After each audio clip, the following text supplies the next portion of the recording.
Oke, jadi lagi booming banget ya ini screenshotan ini ya, kumulatif PNL rasio ya. Jadi ini spot PNL ya, spot aja nih ya. Ini punya bandar pastinya ya. Kalian bisa lihat itu kemarin itu dia minus 204.000 USD. Kemudian selama 30 hari dia minus hampir 1 juta USD. Ini gokil banget sih. Ini padahal main spot doang loh ya. Ini bandar yang dikerjain bandar juga gitu ya. Nah jadi ini benar-benar gokil sih kalau menurut aku. Bandar dihantam bandar. Ya ini nggak tahu dia masuk koin apa. Cuman ya ini siapapun yang punya ini benar-benar gokil sih. Untungnya spot gitu ya.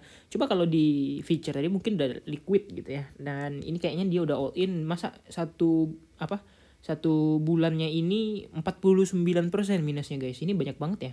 Padahal kalau yang kemarin itu kayaknya 21%, ini kayaknya nggak segitu juga sih Bitcoinnya ini koreksi ya kan.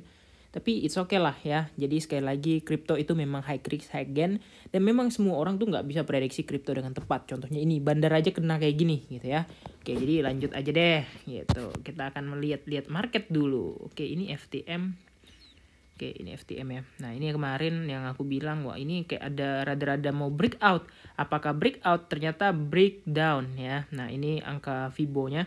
Oh ya bagi teman-teman yang nanya, Bang lu mainnya di market apa sih? Aku cuma main di market Binance guys. Jadi yang market lain kayak segala Bybit itu udah enggak lagi ya. Bybit, kemudian Huobi dulu aku sempat juga. Kemudian KuCoin itu tahun lalu kan sempat ada isu-isu yang exchange gara-gara FTX itu ya. Nah jadi aku sempat withdraw tuh semua dari dari Binance juga ke Indodax karena aku pikir wah ini mungkin ada sedikit jaminan ya. Nggak sih berharap jaminan kayak gimana. Cuman aku mikir ini lokal mungkin little bit safe daripada ke toko kripto yang masih satu server sama Binance. Soalnya Binance waktu itu sempat juga kena gitu ya. Nah jadi aku withdraw semua ya. Pokoknya semua danaku 100% aku withdraw. Dan akun-akun lain itu aku juga ada waktu itu kalau nggak salah di Bybit aku CL ya kan. Waktu tahun lalu itu ada sisa dana dikit aja sih nggak banyak. Sisa waktu tahun 2021 ya aku CL. Kemudian yang koin-koin lain juga ya aku kan udah kosong tuh portonya di Binance ya kan sisa BUSD sama USDT kemarin benar-benar aku kosongin. Tapi ya exchange yang lain itu kan kena kena kayak gagal gitu kan, gagal withdraw segala macam. Binance sejauh ini sih aman gitu. Jadi aku nggak percaya lagi lah sama market lain karena mudah banget tuh kena isu, apalagi kayak market Cina gitu kan. Itu mudah banget tuh kena isu. Kalau isu tuh udah nggak bisa withdraw gitu. Kayak yang sekarang mungkin kalian tahu ya, Hotbit ya, yang gudangnya micin itu udah beberapa teman aku tuh nggak bisa withdraw gitu. Jadi kalau menurut aku sih better safe itu kita ada jaminan garansi dana itu di Binance. Soalnya udah benar-benar gede juga dan ya bukan tidak menutup kemungkinan ya, sama-sama buatan manusia, apapun bisa terjadi ya, amit-amit lah misalnya Binance kenapa-napa lah gitulah, ya udahlah itu kiamat lah mungkin ya kan. Tapi ya kita jangan doakan yang kayak gitu, kita doakan aja yang baik-baik karena kita ya cari makan di sana. Ibarat kalian meludah sawah di mana kalian nanam padi gitu ya. Nah, jadi sejauh ini aku di Binance, ya bukan sejauh ini sih, dari 2020 aku di Binance. Dan ya puji Tuhan aman-aman aja. Belum ada tuh kayak nggak bisa withdraw. Ya paling ada maintenance dikit dan nggak lama. Biasanya juga diberitahu ya maintenance-nya kenapa, alasannya apa. Tapi kalau Binance sih memang banyak musuhnya guys. Cuman kalau misalnya ada aneh aja dikit langsung ada berita-berita isu yang goreng-goreng nggak sedap. Ya udah pastilah mau serok, BNB atau mungkin dampak koreksi market Bitcoin ya tentunya kayak gitu.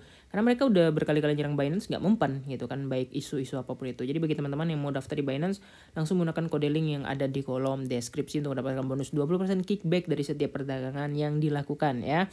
Nah pakai link aku ya dapat bonus. Oke, jadi kita akan bahas Bitcoin. Ini time frame 1 jam ya, sesuai yang analisa tadi pagi udah muncul bull dips di sebelah situ dan tadi pagi sempat down bukan down ya, sempat down juga. Dan ya ini udah mulai little bit naik lagi. Kemudian kalau kita perhatikan di 30 menit dia ya seperti biasa pattern kocok-kocok. Kemudian di bukan 1 jam, di 1 hari ya kelihatannya kayak masih semi bearish juga, candlenya masih panjang dan itu bikin wick baru ya. Ya sekali lagi ini ada utang baru ya, yang utang ini belum kejemput ya. Sekali lagi ya, utang yang di sini belum dibayar, belum lunas, di sini udah bikin utang lagi nih ya. Padahal baru aja kemarin ngelunasin utang yang di sini ya, utang di sini masih ada Ya, sekali lagi ya, dia bikin utang di sini di area sekitar 25883 lah, 259 lah kita bilang di situ ya.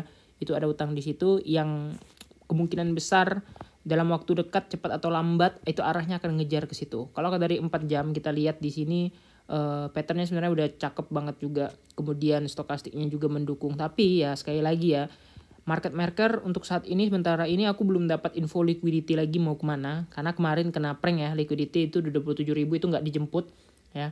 Nah di sini kemarin liquidity orang yang short, jadi selamat nih orang yang nge-short di sini nih ya orang yang nge-short di 27.000 ini selamat nggak dijemput nih ya. Nah beda sama yang di sini kemarin sempat dijemput kan. Nah udah nge-short dia di sini dibuat liquid lagi, dijemput baru diturunin dan dijemput lagi ya. Nah, jadi yang kemarin di sini 27.000 ya kita bilang congratulations lah, selamat dan aman dia nggak kejemput gitu ya. Nah, udah pasti cuan juga yang di 27.000, 26.000 itu, 26.900 itu ya. Nah, sekarang di 26.250 dan belum bergerak sama sekali. Nah, jadi expect aku sih mungkin ya seperti biasa habis dam itu kalau kita minorin, kalau kita buka di time frame kecil, itu bakal ada ngocok-ngocok ya. Nah, kalau untuk aku sementara waktu kayaknya aman-aman aja, belum yakin juga naik. Kalau naik juga ya kemana gitu ya.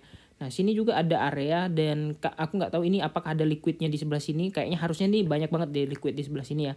Soalnya di sini kan ada area ini, area imbalance gitu ya, semodelan imbalance. Nah, ini kayak gini dan ya kita akan nunggu aja apakah dijemput atau enggak. Tapi aku nggak expect terlalu jauh dia akan jemput ke atas. Soalnya lebih prefer dia mencari model untuk entry short selanjutnya gitu. Jadi ya kalau aku lihat sih mungkin untuk beberapa waktu ini kayaknya nggak akan ada pergerakan yang signifikan dulu ya, sampai mungkin menunggu awal Juni ya. Awal Juni dan ya market apakah akan dibuat short squeeze dulu ya. Karena mayoritas sekarang udah pada mencoba untuk nge-short juga.